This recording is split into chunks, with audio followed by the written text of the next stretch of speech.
Memory chapter, computer का कौन सा चैप्टर? मेमोरी चैप्टर है भाई। ठीक है, कंप्यूटर का मेमोरी चैप्टर। वह कंप्यूटर मेमोरी का तात्पर्य, एक कंप्यूटर में मेमोरी का तात्पर्य एक ऐसे स्थान से होता है जिसका उपयोग डेटा एवं सूचना को अस्थायी एवं स्थायी रूप से स्टोर करने हेतु किया है। स्थायी एवं स्थायी रूप से डाटा कहाँ पर स्टोर करते हैं? मेमोरी में। कंप्यूटर मेमोरी मुख्यतः दो प्रकार की होती है। कंप्यूटर मेमोरी दो प्रकार की होती है। टाइप्स ऑफ मेमोरी दो प्रकार की। एक इंटरनल मेमोरी होती है जिसे प्राइमरी मेमोरी या मेन मेमोरी कहते हैं। इंटरनल मेमोरी को प्राइमरी मेमोरी, मेन मेमोरी कहा जाता है। दूसरी मेमोरी होती है एक्सटर्नल मेमोरी या सेकेंडरी मेमोरी या ऑक्सिलरी मेमोरी। सेकेंडरी मेमोरी को क्या कहते हैं? Auxiliary memory. ऑक्सिलरी मेमोरी कहते हैं एक्सटर्नल मेमोरी बोलें और सेकेंडरी मेमोरी कह लें। यानी हमें एक चीज़ देखी कि टाइप्स ऑफ मेमोरी के प्रकार के दो प्रकार है, primary memory, internal memory, main memory, और एक दूसरी होती है एक्सटर्नल मेमोरी, सेकेंडरी मेमोरी और auxiliary memory. Secondary memory, auxiliary memory और एक्सटर्नल मेमोरी हम देखेंगे। इंटरनल जो मेमोरी है, इंटरनल जो मेमोरी या प्राइमरी मेमोरी, मेन मेमोरी दो प्रकार की होती है। कोर मेमोरी होती है, एक सेमीकंडक्टर मेमोरी होती है। कोर मेमोरी या सेमीकंडक्टर मेमोरी होती है। यानी जो प्राइमरी मेमोरी के प्रकार की दो प्रकार की है गई, ये कोर मेमोरी और सेमीकंडक्टर मेमोरी। सेमीकंडक्टर मेमोरी में RAM, ROM, cache memory, register memory. RAM, ROM, cache memory और register memory. RAM, ROM, cache memory और register memory. Core memory, secondary memory. RAM, ROM, cache memory और register memory. External memory, secondary memory ज्ञाते का बोलेंगे? ज्ञाते बोलेंगे magnetic memory, optical memory और flash memory. External memory की दो प्रकार की हो गई, magnetic memory, optical memory, flash memory. Magnetic memory, optical memory और फ्लैश मेमोरी कई प्रकार की होगी। सेकेंडरी मेमोरी दो प्रकार की होगी। सेकेंडरी मेमोरी दो प्रकार की होगी। ठीक है, सेकेंडरी मेमोरी दो प्रकार की होगी और वहाँ में सेकेंडरी मेमोरी में हम जो दो प्रकार हैं वो देखेंगे अपने। एक तीन प्रकार की होगी secondary memory, magnetic memory, optical memory, flash memory होगी। और तुम्हारी सेमी कंडक्टर मेमोरी है इसका रैम, रोम, कैच, रजिस्टर होगी। प्राइमरी मेमोरी जो है का ये आंतरिक मेमोरी होती है। प्राथमिक मेमोरी जो होती है ये आंतरिक मेमोरी, ये मेमोरी होती है जो सीपीयू यानी मदरबोर्ड के सीधे संपर्क में होती है। प्राथमिक मेमोरी, प्राइमरी मेमोरी जो होती है सीपीयू या मदरबोर्ड के सीधे संपर्क में होती है, जो डेटा को अस्थायी रूप से संग्रहित करती है। यानी प्राथमिक मेमोरी जो होती है डेटा को अस्थायी रूप से संग्रहित करती है, ये सीधे प्रोसेसिंग में शामिल होती है। अतः इसे आंतरिक या मुख्य मेन मेमोरी भी कहा जाता है। ये कंप्यूटर की कार्यशील मेमोरी कहते हैं, वर्किंग मेमोरी भी कहा जाता है। ध्यान रखना, मेन मेमोरी जो है प्राथमिक मेमोरी, आंतरिक मेमोरी है, सीपीयू मदरबोर्ड से जुड़ी है, डेटा को अस्थायी रूप से संग्रहित करती है, सीधे प्रोसेसिंग में शामिल करती है, तो इसे आंतरिक या मुख्य मेमोरी भी कहा जाता है। ये कंप्यूटर की कार्यशील मेमोरी भी है। ठीक है, कोर मेमोरी यानी अब देखो जो प्राइमरी मेमोरी का पहला प्रकार है कोर मेमोरी, इसे मैग्नेटिक मेमोरी के नाम से जाना जाता है। ये कंप्यूटर में प्रयोग होने वाली स्थायी प्राइमरी मेमोरी तकनीक है जिसमें डेटा मैग्नेटिक कोर के माध्यम से स्टोर किया जाता है तथा इसे 1955 से 75 के मध्य मुख्य मेमोरी के रूप में उपयोग दिया गया था। इसे रैम ने प्रतिस्थापित कर दिया, रैम ने हटा दिया। नहीं, इससे पहले तो कोर मेमोरी का ही प्रयोग किया जाता था, क्योंकि कोर मेमोरी ये मैग्नेटिक मेमोरी के नाम से जाना जाता है। ये कंप्यूटर प्रयोग में होने वाली स्थायी प्राइमरी मेमोरी तकनीक है जिसमें डेटा मैग्नेटिक कोर के माध्यम से स्टोर किया जाता है। इसमें डेटा किसके माध्यम से? मैग्नेटिक कोर के माध्यम से 1955 से 75 के मध्य मुख्य मेमोरी के रूप में कार्य किया और इसको रैम ने प्रतिस्थापित करी। डायरेक्ट प्रश्न है कोर मेमोरी को किसने प्रतिस्थापित किया? तो रैम ने प्रतिस्थापित किया। कैसी मेमोरी है? मैग्नेटिक मेमोरी है। 1955 से 75 के मध्य मेन मेमोरी के रूप में इसको उपयोग किया जाने लगा था। सेमी कंडक्टर मेमोरी, अब जो दूसरी मेमोरी पढ़ रहे हैं सेमी कंडक्टर मेमोरी, ये एक प्रकार की memory semi conductor integrated circuit से निर्मित है। सेमी कंडक्टर इंटीग्रेटेड सर्किट ये प्रकार की इलेक्ट्रॉनिक मेमोरी है। ये कैसी मेमोरी है? ये एक प्रकार की इलेक्ट्रॉनिक मेमोरी है। एक प्रकार की इलेक्ट्रॉनिक मेमोरी है जो डिजिटल डाटा को सेमी कंडक्टर पदार्थ जैसे सिलिकॉन के द्वारा स्टोर करती है। ध्यान रखना, सेमी कंडक्टर जो मेमोरी है ये कैसी मेमोरी है? इलेक्ट्रॉनिक मेमोरी है जो डिजिटल डाटा को सेमी कंडक्टर पदार्थ जैसे सिलिकॉन के द्वारा क्या करती है? स्टोर करती है। इस मेमोरी में डेटा को 0 1 के रूप में स्टोर किया जाता है, जो इलेक्ट्रॉनिक चार्ज को दर्शाती हैं। जो क्या दर्शाते हैं? इलेक्ट्रॉनिक चार्ज को दर्शाते हैं। इस मेमोरी में डेटा जो है 0 1 के रूप में जो क्या है, एक कंप्यूटर में प्रोसेसिंग से संबंधित कार्य करने वाली मेमोरी को कंप्यूटर की मुख्य मेमोरी कहा जाता है। ये कंप्यूटर में प्रोसेसिंग से संबंधित कार्य करने वाली मेमोरी को कंप्यूटर की मुख्य मेमोरी कहा जाता है। ये सीपीयू का भाग होती है। ये मध्यवर्ती तथा अंतिम दोनों निष्कर्षों को संग्रहित करने के लिए प्रयुक्त होती है। मेमोरी एक अर्धचालक पदार्थ की बनी चिप होती है। मेमोरी क्या होती है? एक अर्धचालक पदार्थ की बनी हुई चिप होती है। मध्यवर्ती तथा अंतिम दोनों उत्पादों को अब पढ़ेंगे। रैंडम एक्सेस मेमोरी, रैम ये सबसे पहले प्रयोग में आने वाली मेमोरी है, यानी ये सेमीकंडक्टर मेमोरी के प्रकार में है। रैम रैंडम एक्सेस मेमोरी, ये सबसे पहले प्रयोग में आने वाली मेमोरी है। किसी इनपुट डिवाइस से इनपुट किया हुआ डेटा प्रक्रिया से पहले रैम में ही संग्रहित होता है। ध्यान रखना, एक चीज़ याद क्या रखेंगे कि रैम मतलब रैंडम एक्सेस मेमोरी है, रैंडम एक्सेस मेमोरी है, ये सबसे पहले प्रयोग में आने वाली मेमोरी है। किसी इनपुट डिवाइस से इनपुट किया गया डेटा प्रक्रिया से पहले रैम में ही संग्रहित होता है। इनपुट किया गया हुआ डेटा क्या प्रक्रिया से पहले रैम में ही संग्रहित होता है। रैम के अंतर्गत है सीपीयू द्वारा प्रोसेस किए जाने वाले डेटा निर्देशों को लोड किया जाता है। रैम के अंतर्गत है सीपीयू जो द्वारा जो प्रोसेस किया जाने वाला डेटा है ना, निर्देशों को रैम के अंतर्गत ही लोड किया जाता है। रैम को कंप्यूटर की अस्थायी या वोलेटाइल मेमोरी डायरेक्ट आता है। मेमोरी रैम जो है, रैम अस्थायी रूप से, रैम कैसी है, अस्थायी रूप से वोलेटाइल मेमोरी है तो भी कहा जाता है, क्योंकि इस मेमोरी में प्रोसेस किया हुआ डेटा कंप्यूटर बंद करने तथा विद्युत सप्लाई बंद होने पर डिलीट हो जाता है। इस प्रकार रैम में डेटा या प्रोग्राम अस्थायी रूप से संग्रह होते हैं। ध्यान रखना वेरी मोस्ट है कि रैम कैसी मेमोरी है, अस्थायी या वोलेटाइल मेमोरी है, क्योंकि इस मेमोरी में प्रोसेस किया हुआ डाटा कंप्यूटर बंद होने, विद्युत सप्लाई बंद होने पर डिलीट हो जाता है। इस प्रकार रैम में डेटा का प्रोग्राम अस्थायी रूप से संग्रहित है। रैम में संग्रहित डेटा कभी भी एक्सेस किया जा सकता है, पढ़ा जा सकता है, पुनः लिखा जा सकता है। रैम में जो संग्रहित डेटा कभी भी एक्सेस किया जा सकता है, पढ़ा जा सकता है, पुनः लिखा जा सकता है। एक्सेस किया जा सकता है, पढ़ा जा सकता है और पुनः लिखा जा सकता है। रैम मुख्यतः दो प्रकार की होती है। रैम मुख्यतः दो प्रकार की होती है। एस रैम होती है, स्टैटिक रैम होती है, डी रैम डायनेमिक रैम होती है। एस रैम स्टैटिक रैम और डी रैम डायनेमिक रैम होती है। एस रैम रैम के इस प्रकार को नियमित अंतराल के बाद रिफ्रेश नहीं किया जाता है। स्टैटिक रैम ये रैम के इस प्रकार को नियमित अंतराल के बाद रिफ्रेश नहीं किया जाता है, जबकि डायनेमिक रैम के इस प्रकार को नियमित अंतराल के बाद रिफ्रेश करना पड़ता है। डायनेमिक गतिशील है इसलिए रिफ्रेश करना होगा। यह डी रैम की तुलना में रैम अधिक तथा महंगी होती है। यह एस रैम की तुलना में धीमी होती है एवं सस्ती मिलती है। इसका उपयोग आजकल कैच मेमोरी में किया जाता है, यानी जो एस रैम है स्टैटिक मेमोरी है, इसका उपयोग कैच मेमोरी में किया जाता है। इसका उपयोग आजकल मुख्य मेमोरी के रूप में किया जाता है। ध्यान रखना, डायनेमिक जो रैम होती है ये धीमी होती है और सस्ती भी होती है। मुख्य मेमोरी के रूप में इसका प्रयोग किया जाता है। रैम के प्रकार में नियमित अंतराल के बाद रिफ्रेश करना पड़ता है, जबकि एस रैम होती है ये नियमित अंतराल के बाद रिफ्रेश नहीं करी जाती है। डी रैम की तुलना में अधिक तेज तथा महंगी होती है। इसका उपयोग आजकल कैच मेमोरी में किया जाता है। डायनेमिक एस रैम जो स्टैटिक रैम है इसका उपयोग किस में किया जाता है, तो कैच मेमोरी में किया जाता है। अब पढ़ेंगे रोम, रीड ओनली मेमोरी। रोम को कंप्यूटर की स्थायी या स्थिर नॉन वोलेटाइल मेमोरी कहा जाता है। रोम जो होती है रीड ओनली मेमोरी, रोम को कंप्यूटर की स्थायी या स्थिर मेमोरी कहा जाता है। इसमें संग्रहित प्रोग्राम कंप्यूटर के बंद करने या विद्युत सप्लाई बंद होने पर डिलीट नहीं होती है। रोम डिलीट नहीं होते हैं, इसलिए इसको नॉन वोलेटाइल मेमोरी कहा जाता है, क्योंकि इस मेमोरी में संग्रहित प्रोग्राम एक यूजर द्वारा केवल पढ़ा जा सकता है। इसको क्या बोलते हैं, सप्लाई डिलीट नहीं होती है, तो इसको स्थायी मेमोरी या नॉन वोलेटाइल मेमोरी भी कहा जाता है। रोम को लिखा नहीं जा सकता। रोम में रीड ओनली मेमोरी कहा जाता है, क्योंकि इस मेमोरी संग्रहित प्रोग्राम को यूजर द्वारा केवल पढ़ा जा सकता है, लिखा नहीं जा सकता। संग्रहित प्रोग्राम परिवर्तित होते हैं। रोम में मदरबोर्ड में लगी सिलिकॉन चिप होती है। रोम में क्या होती है, मदरबोर्ड पर लगी हुई सिलिकॉन चिप होती है।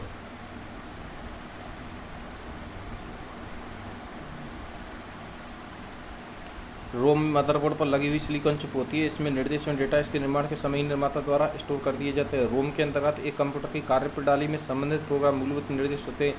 बायोस होता है, फायरवेयर होता है, बेसिक इनपुट आउटपुट सिस्टम और फायरवेयर होता है। रोम के अंतर्गत ही कंप्यूटर कार्यप्रणाली संबंधित प्रोग्राम बायोस क्या है, बेसिक इनपुट आउटपुट सिस्टम है। ये रोम के अंतर्गत आने वाले एक सिस्टम प्रोग्राम है जो कंप्यूटर की बूटिंग प्रक्रिया तथा इनपुट आउटपुट से संबंधित होते हैं। बायोस कंप्यूटर के चालू होने पर हार्डवेयर को पहचानने एवं नियंत्रित करने में मदद करती है।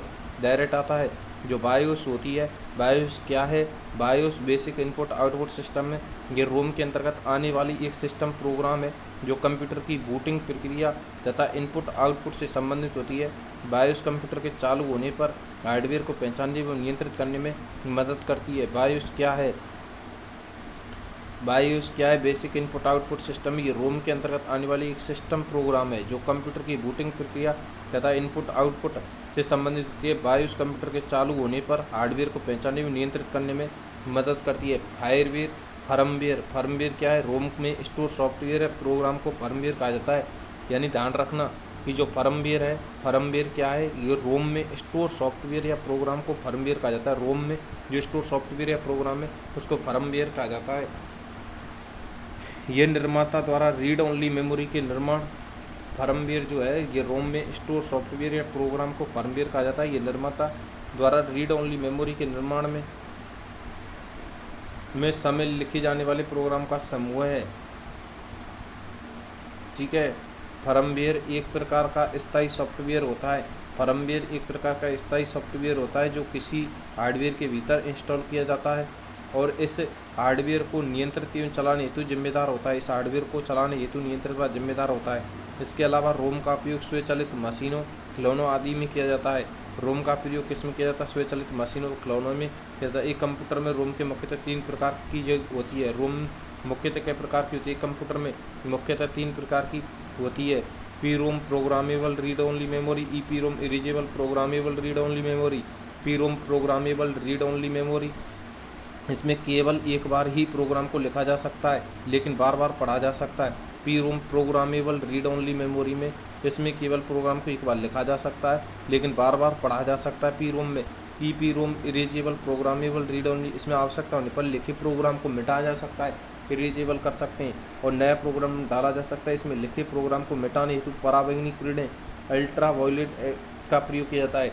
ध्यान रखना, जो तुम्हारी ई पी रोम है, पी रोम है, इसमें केवल एक बार ही प्रोग्राम लिखा जा सकता है लेकिन बार बार पढ़ा जा सकता है। ई पी रोम है, इसमें आवश्यकता होने पर लिखे प्रोग्राम को मिटाया जा सकता है, नया प्रोग्राम डाला जा सकता है। इसमें लिखे प्रोग्राम को मिटाने तो पराबैंगनी विकिरणों का प्रयोग, पराबैंगनी किरणों का उपयोग होता है। E P ROM electrically erasable programmable made read only memory, इसमें आवश्यकता होने पर लिखे प्रोग्राम को मिटाने हेतु विद्युत तरंगों का उपयोग किया जाता है तथा नया प्रोग्राम डाला जा सकता है। यानी ई पी जो रोम है, E P ROM electrical erasable programmable read only memory, E P ROM electrical erasable programmable read only memory, इसमें आवश्यकता होने पर लिखे प्रोग्राम को मिटाने हेतु विद्युत तरंगों का उपयोग किया जाता है तथा नया प्रोग्राम डाला जा सकता है। ठीक है, इसके इलेक्ट्रिकल इरेजेबल प्रोग्राम है। ठीक है, आ जाओ कैच मेमोरी। कैच मेमोरी क्या है? ये CPU रजिस्टर तथा मुख्य मेमोरी रैम के मध्य होती है। ये जिसका उपयोग CPU द्वारा बार बार उपयोग में किए जाने वाले निर्देशों को जल्दी उपलब्ध करवाने हेतु किया जाता है, अर्थात ये CPU के बार बार रैम तक जाने की आवश्यकता कम होती है। यानी ये की प्रयोग है कि कैच मेमोरी जो है ये CPU रजिस्टर तथा मुख्य मेमोरी रैम के मध्य होती है, जिसका उपयोग CPU द्वारा बार बार उपयोग में किए जाने वाले निर्देशों को जल्दी उपलब्ध करवाने हेतु किया जाता है, अर्थात ये CPU के बार बार रैम तक जाने की आवश्यकता कम करती है। CPU रजिस्टर, कैच मेमोरी, मुख्य memory, secondary memory. CPU register के बाद कैच मेमोरी आती है, कैच में मुख्य मेमोरी और सेकेंडरी मेमोरी। सबसे तेज व सबसे कम होती है CPU रजिस्टर, कम होती है। CPU एक्सप्रेस क्षमता, यानी एक चीज़ करनी है, यानी सबसे अधिक सबसे धीमा सेकेंडरी मेमोरी होती है और सबसे धीमा और सर्वाधिक सबसे तेज और सबसे कम ये होती है। CPU एक्सप्रेस की क्षमता का सबसे धीमी होती है, सर्वाधिक इसमें स्टोरेज क्षमता। गति रजिस्टर में गति सर्वाधिक रहेगी, फिर कैच में कम रहेगी, फिर रैम, SSD, HDD में गति कम रहेगी।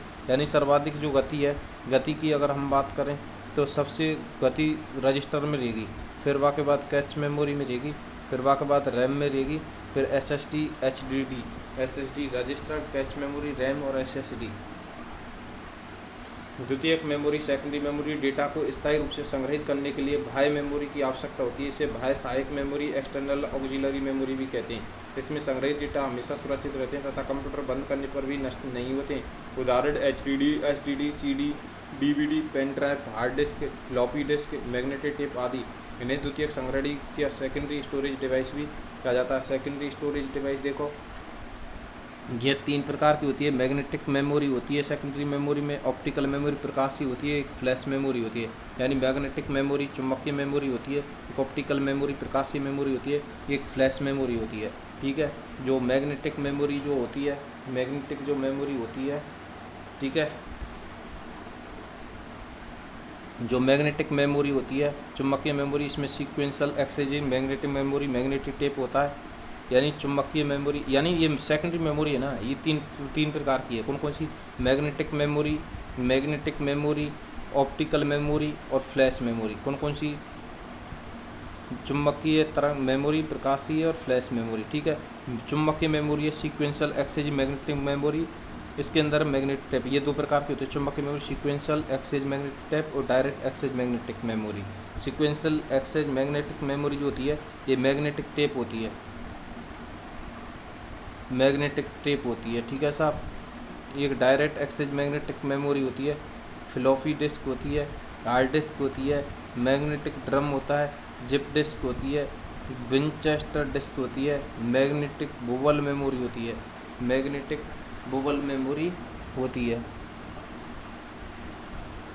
मैग्नेटिक बबल मेमोरी होती है, सीक्वेंशियल एक्सेस मेमोरी होती है, सीक्वेंशियल एक्सेस मैग्नेटिक मेमोरी होती है, डायरेक्ट एक्सेस मैग्नेटिक मेमोरी होती है, फ्लॉपी डिस्क होती है, हार्ड डिस्क होती है, मैग्नेटिक ड्रम होता है, जिप डिस्क होती है, विंचेस्टर डिस्क होती है, मैग्नेटिक बबल मेमोरी होती है, मैग्नेटिक बबल मेमोरी होती है, direct access magnetic memory, floppy disk होती है, हार्ड डिस्क होती है, मैग्नेटिक ड्रम होती है, जिप डिस्क होती है, विंचेस्टर डिस्क होती है, मैग्नेटिक बबल मेमोरी होती है।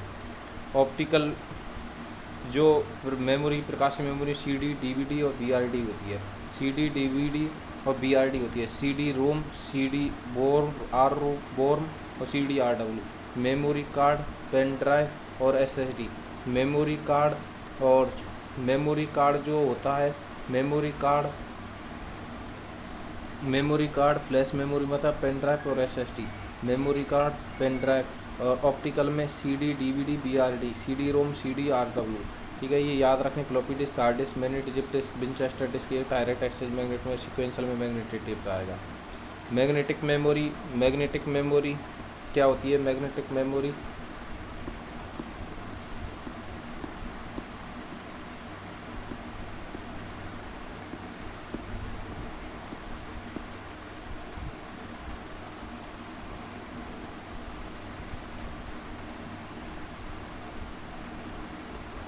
मैग्नेटिक मेमोरी चुंबकीय मेमोरी का तात्पर्य एक चुंबकीय संग्रहण से होता है जिसमें डेटा का संग्रहण चुंबकीय माध्यम से किया जाता है। यानी मैग्नेटिक मेमोरी में क्या होती है? चुंबकीय मेमोरी तात्पर्य एक चुंबकीय संग्रहण से होता है जिसमें डेटा का संग्रहण चुंबकीय माध्यम से किया जाता है। चुंबकीय मेमोरी में संग्रहित किए गए डेटा को एक्सेस करने के आधार पर दो तरह का वो कर सकते हैं, वर्गीकृत किए जा सकते हैं। Sequential access memory, sequential access memory, ठीक है। सीक्वेंशियल एक्सेस मेमोरी संग्रहित किए गए डेटा को केवल एक क्रम में एक के बाद एक के आधार पर उपयोग में लिया जा सकता है। Magnetic tape sequential access memory जो होती है, सीक्वेंशियल एक्सेस मेमोरी होती है, इस प्रकार की मेमोरी संग्रहित की गई डाटा को केवल एक क्रम में एक के बाद एक के आधार पर ही उपयोग किया जाता है। मैग्नेटिक टेप ये इलेक्ट्रॉनिक डाटा संग्रहण की सबसे पुरानी तकनीकी है जिसमें संग्रहित किए गए डेटा को केवल एक क्रम के आधार पर उपयोग में लिया जाता है। मैग्नेटिक टेप भी क्या है? इलेक्ट्रॉनिक डाटा संग्रहण की सबसे पुरानी तकनीक है जिसमें संग्रहित किए गए डेटा केवल एक क्रम में ही किया जाता है। मैग्नेटिक टेप में एक रिबन होता है जिससे माइलर प्लास्टिक का होता है। मैग्नेटिक टेप में एक रिबन बना होता है जो किसका? माइलर प्लास्टिक का बना होता है। इसकी सतह पर चुंबकीय पदार्थ लोह ऑक्साइड का लेपन होता है। यानी जो मैग्नेटिक टेप होता है ना, मैग्नेटिक टेप पर कौन सी? माइलर प्लास्टिक का बना होता है भाई साहब। इसकी सतह पर चुंबकीय पदार्थ लोह ऑक्साइड का लेपन रहता है। मैग्नेटिक टेप में डेटा को संग्रहित करने हेतु रिबन की केवल एक साइड का उपयोग किया जाता है। रिबन की एक साइड का उपयोग किया जाता है। मैग्नेटिक टेप में डेटा को संग्रहित स्टोर करने हेतु रिबन में की केवल एक साइड का उपयोग किया जाता है। एक रिबन की चौड़ाई सामान्यतः 4 mm से 1 इंच होती है। एक रिबन की जो चौड़ाई होती है सामान्यतः 4 mm से 1 इंच होती है। 4 mm से 1 इंच होती है। 4 mm से 1 इंच होती है। यानी एक रिबन की जो चौड़ाई होती है सामान्यतः 4 mm से 1 इंच होती है। 4 mm से 1 इंच होती है। 4 mm से 1 इंच होती है। 1 इंच होती है, ठीक है। और इसकी संग्रहण क्षमता 100 MB से 200 MB तक होती है। इसकी जो संग्रहण क्षमता होती है वो कहाँ होती है? 100 MB से 200 MB तक होती है। एक रिबन की चौड़ाई सामान्यतः 4 mm से 1 इंच होती है। इसकी संग्रहण क्षमता। मैग्नेटिक टेप में पढ़ने लिखने हेतु टेप ड्राइव का उपयोग किया जाता है। टेप ड्राइव, मैग्नेटिक टेप में पढ़ने लिखने हेतु टेप ड्राइव का उपयोग होता है। डायरेक्ट एक्सेस मेमोरी, इस प्रकार की मेमोरी संग्रहित किए गए डेटा को किसी भी क्रम में एक्सेस किया जा सकता है। डायरेक्ट एक्सेस मेमोरी में फ्लॉपी डिस्क यही एक चुंबकीय संग्रहण माध्यम है जिसका माध्यम डेटा स्टोर ट्रांसफ़र करने हेतु किया जाता है। फ्लॉपी डिस्क जो होती है ये एक चुंबकीय संग्रहण माध्यम है जिसका उपयोग डेटा इसको स्टोर और ट्रांसफ़र करने हेतु किया जाता है, ठीक है साहब। फ्लॉपी डिस्क में डेटा को एक सर्कुलर प्लेटर की सतह पर चुंबकीय रूप में स्टोर किया जाता है। फ्लॉपी डिस्क में फ्लॉपी डिस्क में जो होता है, फ्लॉपी डिस्क में डेटा को एक सर्कुलर प्लेटर की सतह पर चुंबकीय रूप में स्टोर किया जाता है। फ्लॉपी डिस्क में डेटा को एक सर्कुलर प्लेटर की सतह पर चुंबकीय रूप में स्टोर किया जाता है। फ्लॉपी डिस्क में सर्कुलर प्लेटर को मैग्नेटिक डिस्क भी कहा जाता है, जो माइलर प्लास्टिक से बनी होती है तथा इसकी आंतरिक सतह पर चुंबकीय पदार्थ लोह ऑक्साइड का लेपन होता है। यानी जो फ्लॉपी डिस्क होती है, फ्लॉपी डिस्क के अंतर्गत सर्कुलर प्लेटर को मैग्नेटिक डिस्क भी कहा जाता है, जो माइलर प्लास्टिक की बनी होती है तथा इसकी आंतरिक सतह पर चुंबकीय पदार्थ लोह ऑक्साइड का लेपन होता है। फ्लॉपी डिस्क सर्कुलर प्लेटर की बनी होती है। फ्लॉपी डिस्क के आकार के आधार पर 3 प्रकार की होती है। एक 8 इंच की होती है, जो 5 इंच से लेकर 3.5 इंच तक। फ्लॉपी डिस्क को सर्कुलर प्लेटर की मैग्नेटिक डिस्क भी कहा जाता है। फ्लॉपी डिस्क को जो माइलर प्लास्टिक की बनती है, इसकी आंतरिक सतह पर चुंबकीय पदार्थ लोह ऑक्साइड का लेपन होता है। फ्लॉपी डिस्क आकार के आधार पर 3 प्रकार की होती है। एक 8 इंच, 5.25 इंच। फ्लॉपी डिस्क में अधिकतम डाटा संग्रहण क्षमता 1.44 MB होती है। फ्लॉपी डिस्क में अधिकतम जो डाटा संग्रहण की क्षमता 1.44 MB होती है। फ्लॉपी डिस्क अब उपयोग में नहीं है। फ्लॉपी डिस्क वर्तमान में उपयोग में नहीं है। फ्लॉपी डिस्क वर्तमान में उपयोग में नहीं है। फ्लॉपी डिस्क का अब वर्तमान में उपयोग नहीं है। फ्लॉपी डिस्क का अब उपयोग नहीं है। हार्ड डिस्क को IBM द्वारा 1953 में विकसित किया गया। हार्ड डिस्क को IBM द्वारा, जिसका उपयोग मुख्यतः अधिक मात्रा में डेटा संग्रहण हेतु किया जाता है, इसलिए इसे मास स्टोरेज डिवाइस भी कहा जाता है। डायरेक्ट आता कि हार्ड डिस्क को किसके द्वारा बनाया गया? तो हार्ड डिस्क को IBM द्वारा 1953 द्वारा विकसित किया गया, जिसका उपयोग मुख्यतः अधिक मात्रा में डेटा संग्रहण हेतु किया जाता है, इसलिए इसे मास स्टोरेज डिवाइस भी कहा जाता है। हार्ड डिस्क होता है, हार्ड डिस्क में एक चुंबकीय डिस्क होती है, जिसकी सतह पर चुंबकीय पदार्थ लोह ऑक्साइड का लेपन होता है। हार्ड डिस्क मुख्यतः के 4 घटक होते हैं। एक प्लेटर होता है, एक स्पिंडल होता है, एक रीड राइट हेड होता है, एड एक्यूलेटर होता है।